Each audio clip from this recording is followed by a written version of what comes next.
You know what I realized? I keep saying I only had one uncle growing up. It's a goddamn lie, I had two. Uncle Eddie and Uncle Bill. And the reason we only said we only had one uncle growing up because they was our great uncles. My grandmother didn't have any sons, but they were her brothers. And actually, she had 3 brothers. We only spent time with Uncle Eddie. But Uncle Bill was alive, and we saw him. He was married to a very good lady. First, out of man and mama, which my Aunt Lizzie was named after. And they call her Libby, not Lizzie. She was Libby.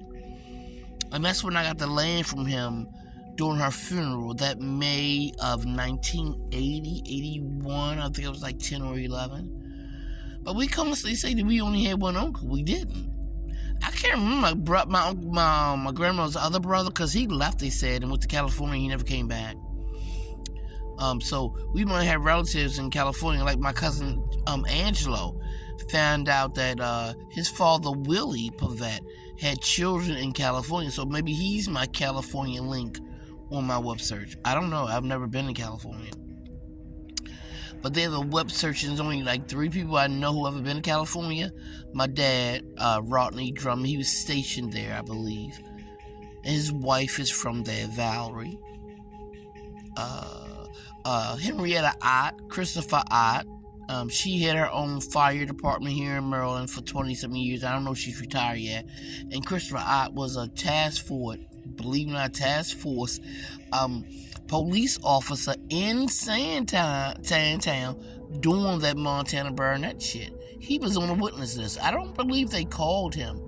But just like I saw the witness list, he saw my name on that list, and he never mentioned it. Now, mind you, I was slicky, and I was talking to his wife at the time. We hadn't seen each other in years, but we were on the phone together, and she never mentioned it. But I know he saw my name, and when he never mentioned it, and I thought about all the shit going around here, I ain't want no parts of that shit. None. Anyway, my dad, Henrietta's daughter, Portia had cancer. She went to California. Last time I saw him in May of 2022, maybe. Portia was in town with her California friends. I didn't know none of them either, but Stephanie took me over there, so I'm pretty sure there's a line there. But again, I have never been to California. My dad, Portia. Oh, and like I said, Angelo got a brother and a sister. I'm not sure, just a sister. I heard him talk about it like a couple of times, but I'm not sure. So that could be either. And Ryan is from Seattle or lived in Seattle in the military or something like that. He was in the Air Force. Henrietta was in the Air Force, and Stephanie and my dad were both in the Army. So I don't know.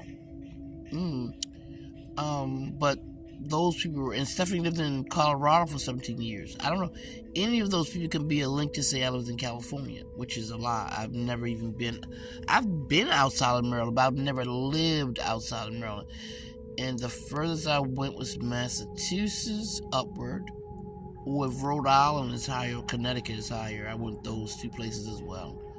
The first the place I went as close to the Midwest might have been Missouri?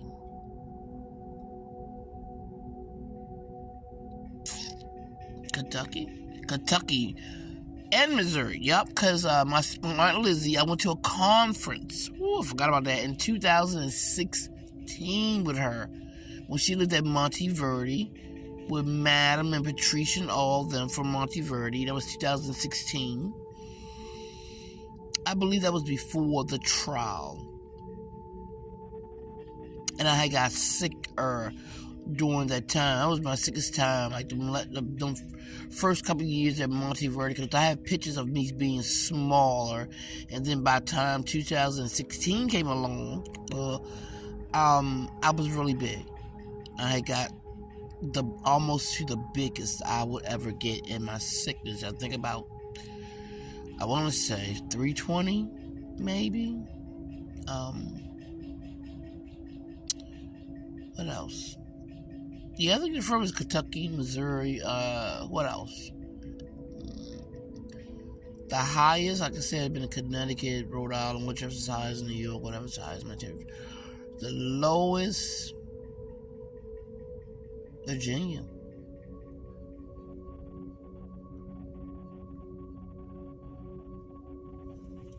Yeah, Virginia.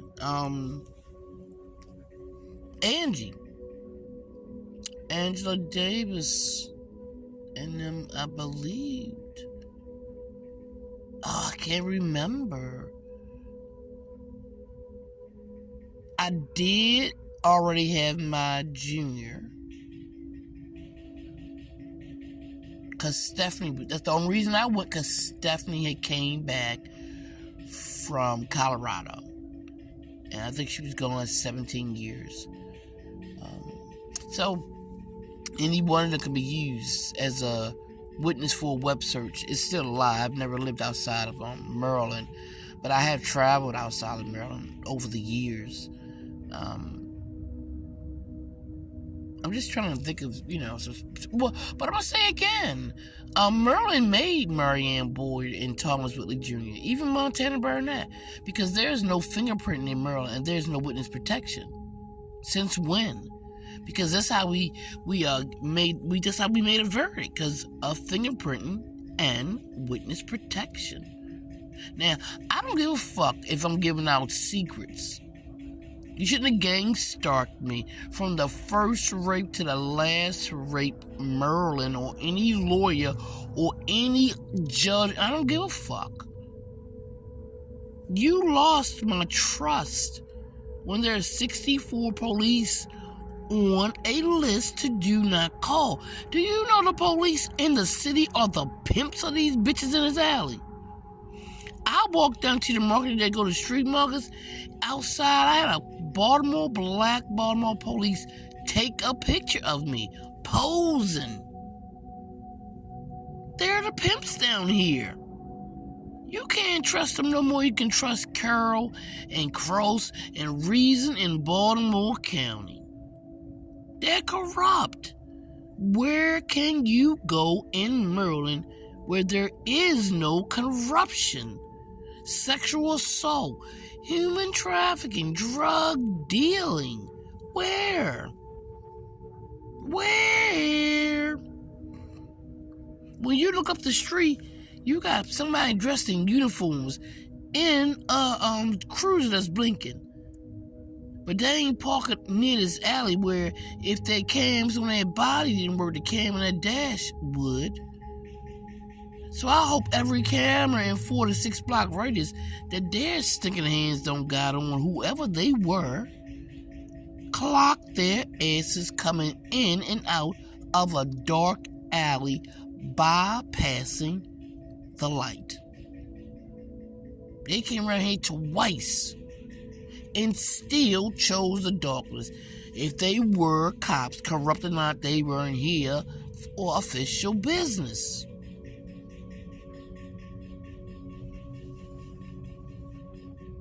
This is Maryland, where gang stalking is legal because suicide is. Where no fingerprints is legal, no witness protection is legal because there is no snitching. Who are you going to snitch on? They're not going to help you. There's no witness protection. How are they going to protect you from Stephanie Newmans of the world? Or Antoine Masons of the world, or Thomas Whitley Tay-Tays of the world? A grown-ass man will be named Tay-Tay. And I'm crazy? The cops walk around here and they will leave your ass, you hear me? I go into any Middle Eastern 7-Eleven and there are pools everywhere. It could be 20 cops outside. As soon as I step my black ass in there, they all gone. Where them niggas go? They wouldn't got donuts and coffee from another 7-Eleven?